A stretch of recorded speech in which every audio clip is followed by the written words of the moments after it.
Investigation చేస్తామన్నాగా, జరగాల్సిన formalities చూడండి. మీరు పార్వతి అంత్యక్రియల పని చూడండి. దీని సంగతి నేను చూసుకుంటాను.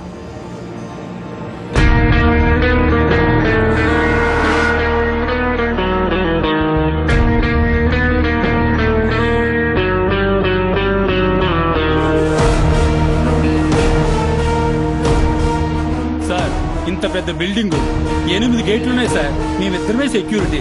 ఎవరు వస్తున్నారు, ఎవరు వెళ్తున్నారు ఏం తెలుస్తుంది సార్? ప్లేస్ ని చూసినప్పుడే నాకు అనుమానం వచ్చింది సార్. మళ్ళీ ఆ రోజు నైటే నేను అక్కడికి వెళ్ళాను.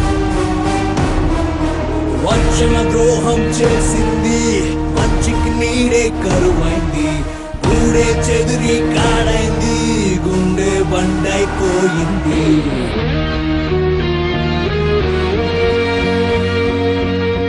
ఏంటి సుభాష్, వ్యాన్ లో ఎన్ని సిగరెట్ బట్స్ ఉన్నాయి? సార్, దీన్ని హాట్ బాక్స్ అని అంటారు. ఒక రూమ్ లోనో లేదా కార్ లోనో తలిపేసుకుని గ్రూప్ గా కూర్చొని గంజాయి కాలుస్తూ మత్తెక్కించుకోవడం.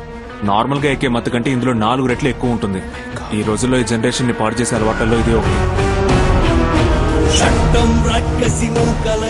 ఈ ప్లేస్ ని చూస్తుంటే ఇది ఇంకా యాక్టివ్ గా ఉందనిపిస్తోంది సార్.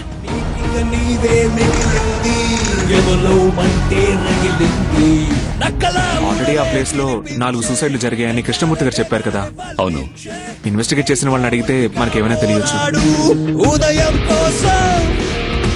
కోసము ద్వేషము ఒక్కటైతే, లోకమే సొక్కపు చీకటైతే, సత్యమే అస్త్రమై నువ్వు కదులు విజయం కోసం.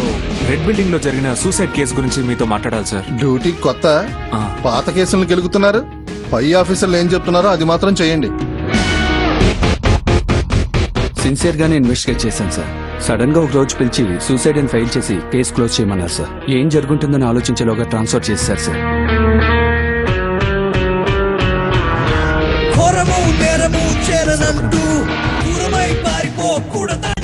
ఒకసారి కొత్త ఇంటికి వచ్చి ఏ రూమ్ కే కలర్ సెలెక్ట్ చేసి వెళ్ళరా.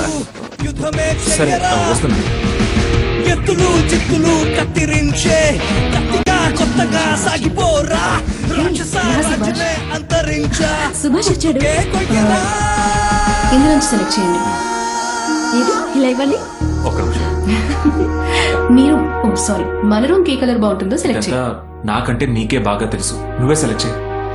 స్ట్రిక్ట్లీ యువర్ చాయిస్, నువ్వే సెలెక్ట్ చేయి. ఇది ఓకే. గ్రే కలర్ బెడ్రూమ్ కి సెట్ అవ్వదురా. మరి నన్నెందుకు అడగడం? నువ్వే సెలెక్ట్ చేయొచ్చుగా. ఓకేరా, ఆక్వా మెరీన్ కలర్ కి ఫిక్స్ అయిపోతాను.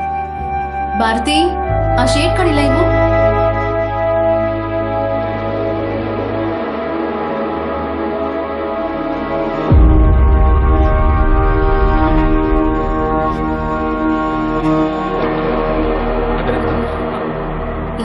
అలాగే. సారీ.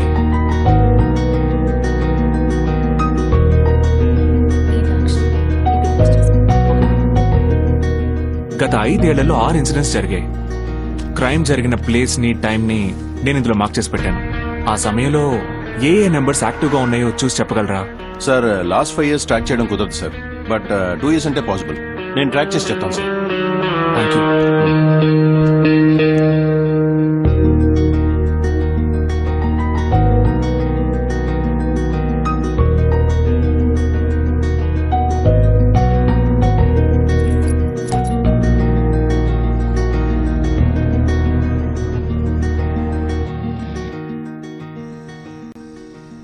ఏంటి సుభాష్ ఇదంతా? ఎంత ఘోరంగానా? సార్, పార్వతి కేసులో తన ఫ్రెండ్స్, ఫ్యామిలీ వాళ్ళందరూ చెప్పేదాన్ని బట్టి ఆ అమ్మాయి సూసైడ్ చేసుకోవడానికి ఏ రీజన్ కనపట్టలేదు. బట్ రిపోర్ట్స్ లో అది క్లియర్ గా సూసైడ్ అని రావడమే నాకు అర్థం కావట్లేదు. నిజమేంటో చనిపోయిన అమ్మాయికి పోస్ట్ మార్టం చేసిన డాక్టర్కే తెలుసు. నువ్వు అనవసరంగా ఎమోషనల్ అవ్వకు. సార్, నాకు ఒక చిన్న పని ఉంది సార్. అది అయిపోగానే నేను స్టేషన్కి వచ్చేస్తాను. Okay. Yes doctor, Parvati post mortem విషయంగా ఫార్మల్ గా ఒక ఎంక్వైరీ. సార్, నేను గవర్నమెంట్ సర్వెంట్నే. దేనికైనా ఓ ప్రొసీజర్ ఉంది కదా.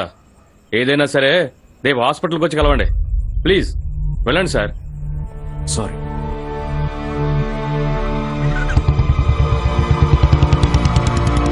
హలో,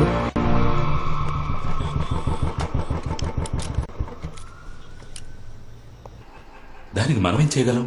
ఏమీ చేయలేం. సార్ ఏమైంది sir? Something important. Joint commissioner Sarangapani వచ్చారు.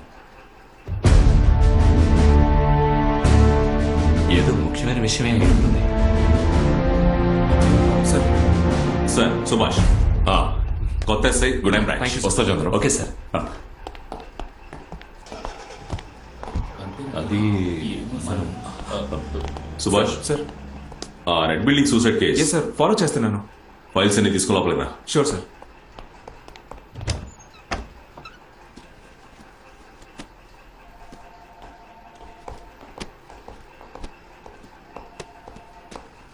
సార్ ఈ కేసు ఇంకో టీంకి వెళ్తుంది. నీకు ఇంకో కేసు ఇస్తాను, ఇక మీద నువ్వు దాన్ని ఫాలో చేయి. సార్ ఇంకో 2 రోజులే సార్, అలాగే నేను కేసు ఫినిష్ చేస్తాను. అది సూసైడ్ అనే రిపోర్ట్ వచ్చిందిగా, నేను చెప్పింది మాత్రం చెయ్యి.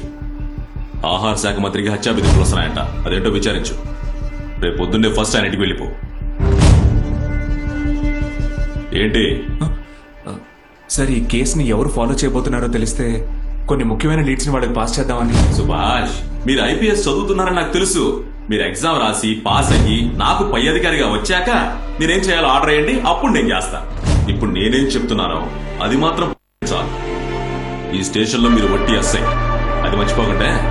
వెళ్ళండి.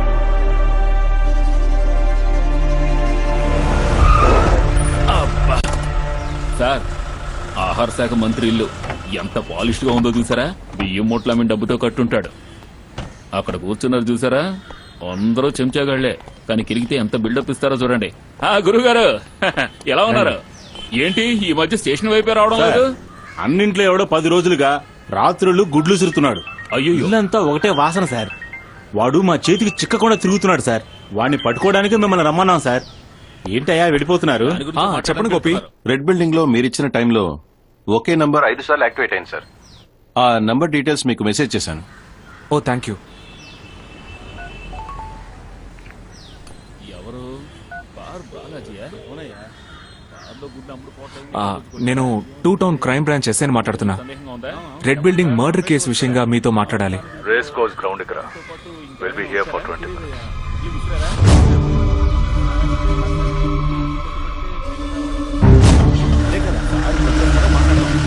Sir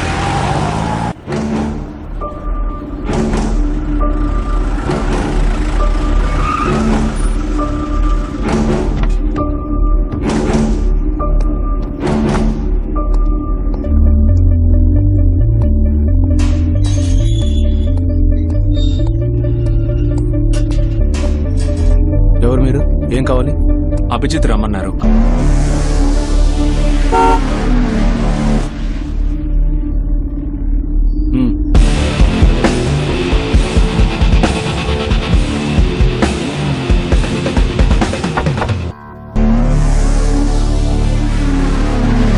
I'm crime branch SI Subhash.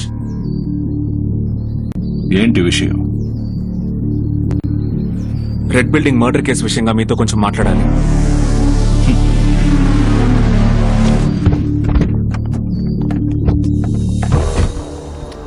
ఆ కేసుని నువ్వే డీల్ చేస్తున్నావా? దాన్ని డ్రాప్ చేయమని చెప్పాగా. మళ్ళీ ఎందుకు వచ్చావు? Okay okay, I got it. డబ్బు కావాలా? 3 పూట్ల ఫుడ్, ఒక సొంతిల్లు, పెళ్లి, పిల్లలు, ఇదే ఒక మామూలు మనిషి సంతోషం. కానీ మేమంతకు మించి మా సంతోషం ఏంటో చూడు. ఎంజాయ్.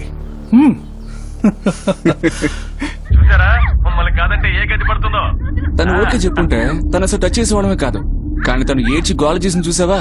అదే ఇంట్రెస్ట్. నెక్స్ట్ క్లిప్ చూడు, ఇంకా ఇంట్రెస్టింగ్ గా ఉంటుంది.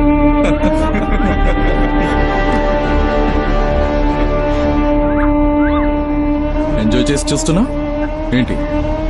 మూడొస్తుందా?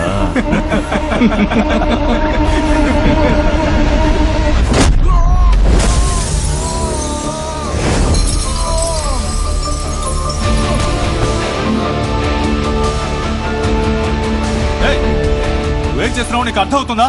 నేను ఎవరిని, మా నాన్న ఎవరో తెలుసా నీకు? ఎరా ఈ డబ్బు గలలో పిల్లలు ఎవరికి వాళ్ళ అబ్బాయి తెలీదా? ఎప్పుడు చూసినా మా నాన్నెవరని. థు. ఓ పంజే, సపోజ్ నువ్వు ఈ కేసు నుంచి రిలీజ్ అయితే నీ నెంబర్ ఇవ్వు, కానీ పెడతాను. ఇప్పుడు మూసుకుని నాతో స్టేషన్కి రా.